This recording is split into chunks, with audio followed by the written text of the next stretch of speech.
kisah Ratu Dewi Anjani.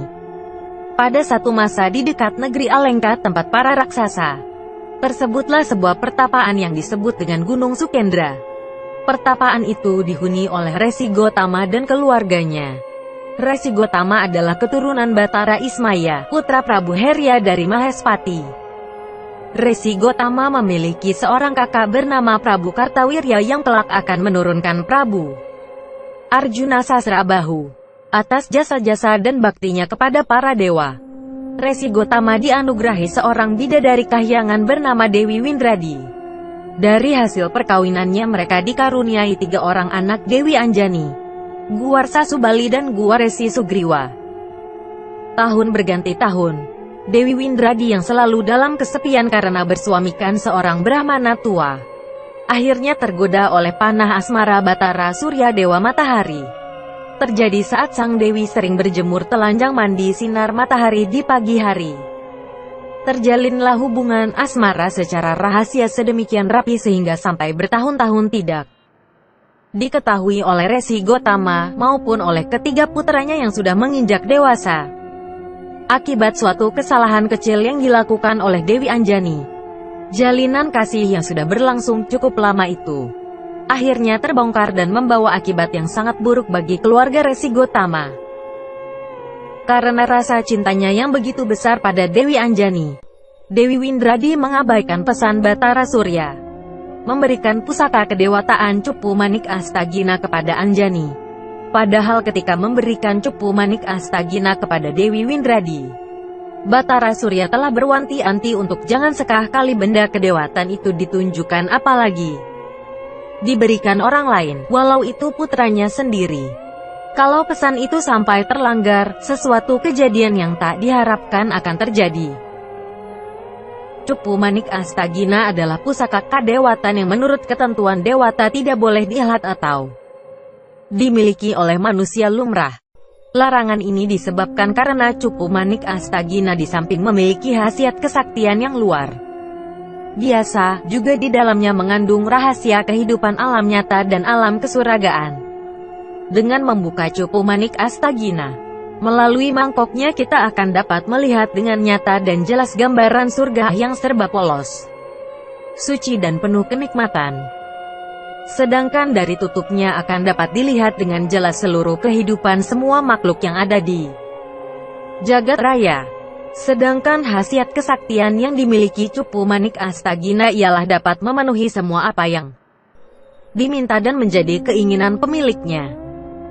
Bagi masyarakat Hindu, cupu ini merupakan suatu wadah berbentuk bundar berukuran kecil terbuat dari kayu atau logam. Manik sama dengan permata, melambangkan sesuatu yang indah.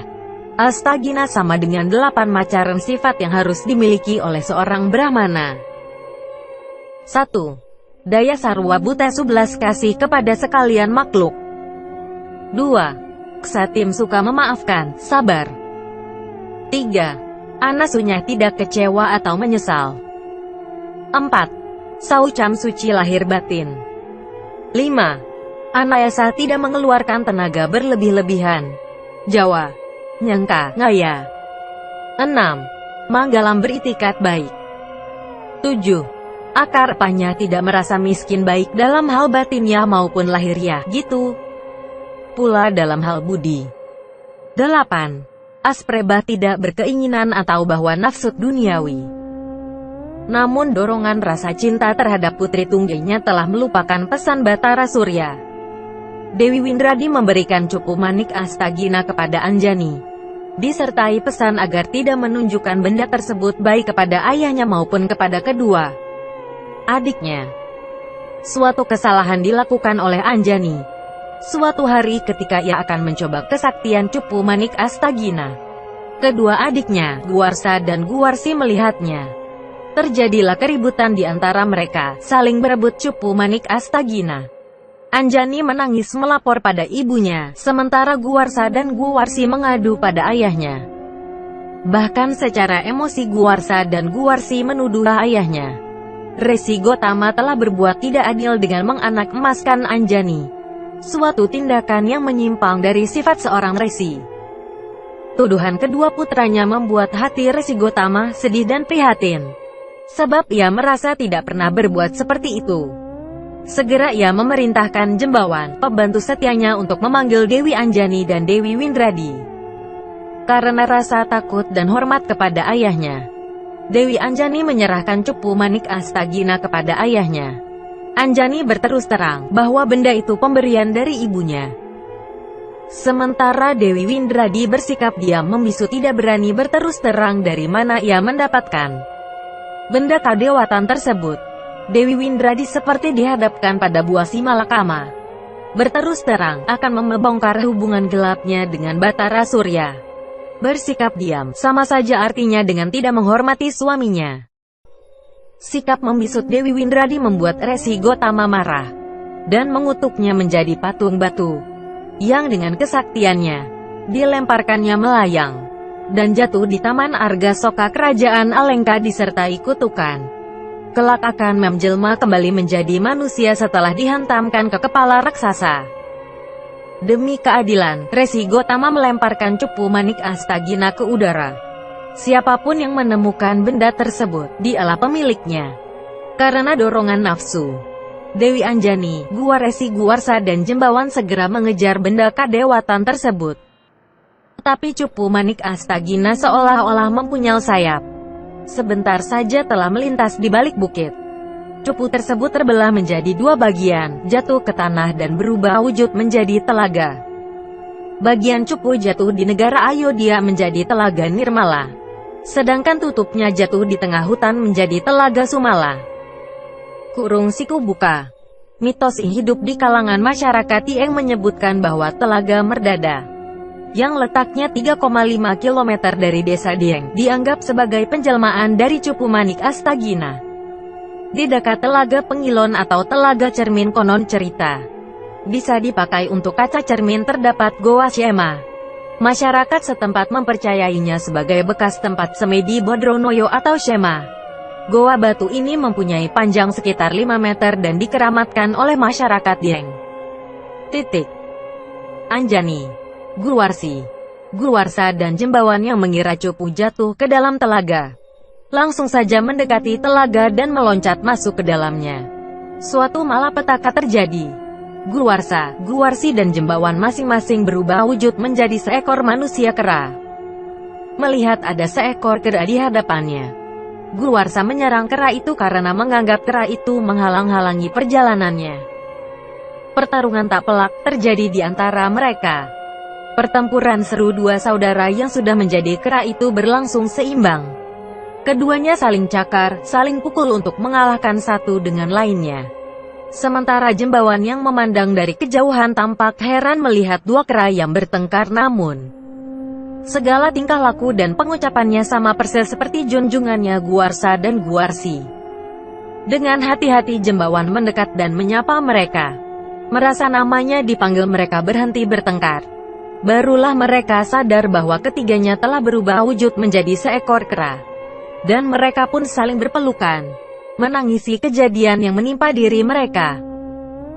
Adapun Dewi Anjani yang berlari-lari datang menyusul, karena merasa kepanasan. Sesampainya di tepi telaga lalu merendamkan kakinya serta membasuh mukanya. Dan wajah, tangan dan kakinya berubah wujud menjadi wajah, tangan dan kaki kera. Setelah masing-masing mengetahui adanya kutukan dahsyat yang menimpa mereka, dengan sedih dan ratap tangis penyesalan, mereka kembali ke pertapaan. Resi Gotama yang waskita dengan tenang menerima kedatangan ketiga putranya yang telah berubah wujud menjadi kera. Setelah memberi nasihat seperlunya, Resi Gotama menyuruh ketiga putranya untuk pergi bertapa sebagai cara penebusan dosa dan memperoleh anugerah Dewata. Subali, Tapangalong, bergantungan di atas pepohonan seperti kalong kelelawar besar layaknya. Sugriwa, Tapangidang, mengembara dalam hutan seperti kijang. Sedang Anjani, Tapangodok, berendam di air seperti katak ulahnya di tepi telaga Madirda.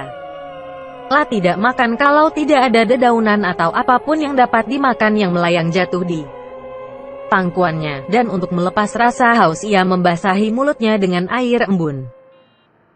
Beberapa tahun berlalu, Syah dan Batara Guru pada suatu waktu melanglang buana dengan naik lembu andininya. Ketika melewati Telaga Madirda dilihatnya Anjani bertapa berbadan kurus kering. Timbul rasa belas kasihannya.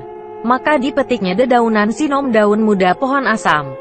Dilemparkan ke arah telaga dan jatuh di pangkuan Anjani. Anjani pun memakannya, dan ia pun menjadi hamil karenanya. Setelah tiba saatnya, bayi yang dikandungnya lahir dalam wujud kera berwarna putih sekujur badannya. Bayi itu kemudian diberi nama Hanoman, mengacu kepada daun sinom pemberian Batara Guru yang menyebabkan kehamilan Anjani. Dengan demikian dituturkan bahwa Hanoman adalah putra Batara Guru dan Dewi Anjani. Hingga saat ini belum ada teman-teman di Lombok dapat menceritakan mengapa Gunung Rinjani ada di Lombok.